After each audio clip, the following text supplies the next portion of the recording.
संवेदनाएं बहुत कम की होती हैं। संवेदनाओं की यह यात्रा जीवन के हर क्षेत्र में होती है। जिस तरह से दिल के तार जुड़ते हैं, वैसे ही संवेदनाएं भी संवेदनाओं से मेल मिलाप करती हैं। घर में माँ जब भी भोजन बनाती हैं, वह सदैव रुचिकर और स्वादिष्ट होता ही है, क्योंकि वह भोजन बनाते समय स्वयं को झोंक देती हैं। यही बात घर के अन्य सदस्यों के बनाए भोजन में कई बार नहीं होती। लोग किन हालात में भोजन तैयार करते हैं, भोजन का स्वाद भी उसी पर निर्भर करता है।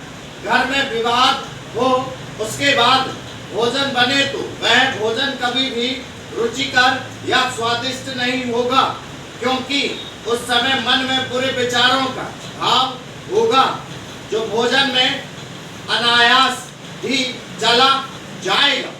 इस तरह से विचार और संवेदनाएं अपना काम करती हैं। इसे यदि धर्म की दृष्टि से देखें तो स्पष्ट होगा कि भोजन की दो देवियां हैं, माँ अन्नपूर्णा और माँ शीतलता। भोजन बनाने की प्रक्रिया अपने आप में पूजा है।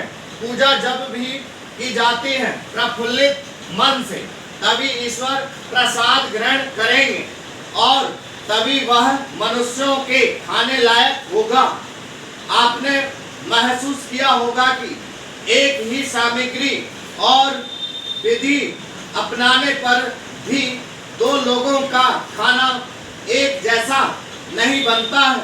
वास्तव में भोजन में केवल स्थूल ही नहीं, सूक्ष्म सामग्री का भी समावेश होता है। इसे सामान्य मनुष्य भावना की तरह समझ सकता है। जैसी भावना रखते हुए भोजन बनाया जाएगा, वैसा ही उसका स्वाद आएगा और वैसा ही व्यक्ति पर प्रभाव पड़ेगा। बीते समय में लोगों का आग्रह होता था कि रसोई में स्नान आदि के बाद ही जाया जाए। इसका कारण यही था कि मन शांत और शरीर पवित्र हो तो भोजन भी अमृत जैसा होता है। भोजन में अपनेपन की एक गंध होती है, जिसे अक्सर हम उस समय महसूस करते हैं जब हम किसी बेहद अपने के घर भोजन करते हैं।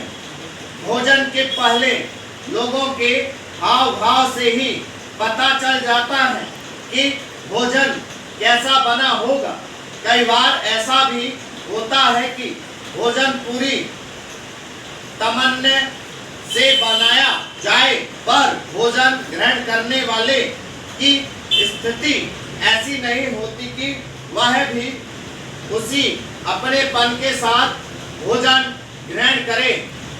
इसलिए दोनों में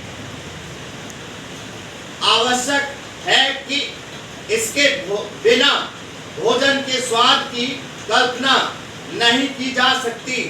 इसलिए जब भी भोजन करें तो पहले उसे प्रणाम अवश्य करें।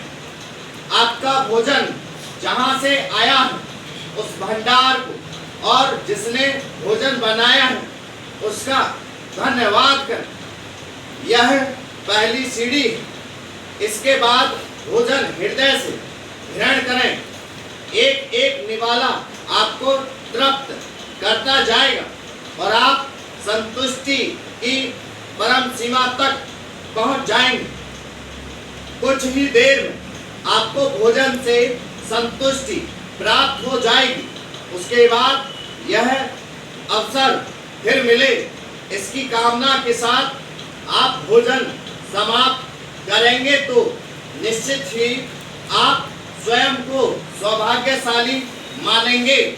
संजय गुप्त ने अपने आलेख सवालों के घेरे में प्रतियोगी परीक्षाएं के माध्यम से भारतीय शिक्षा की जिन विसंगतियों का उल्लेख किया है वे देश की नई शिक्षा नीति के क्रियान्वयन हेतु विचारणीय मुद्दे हैं।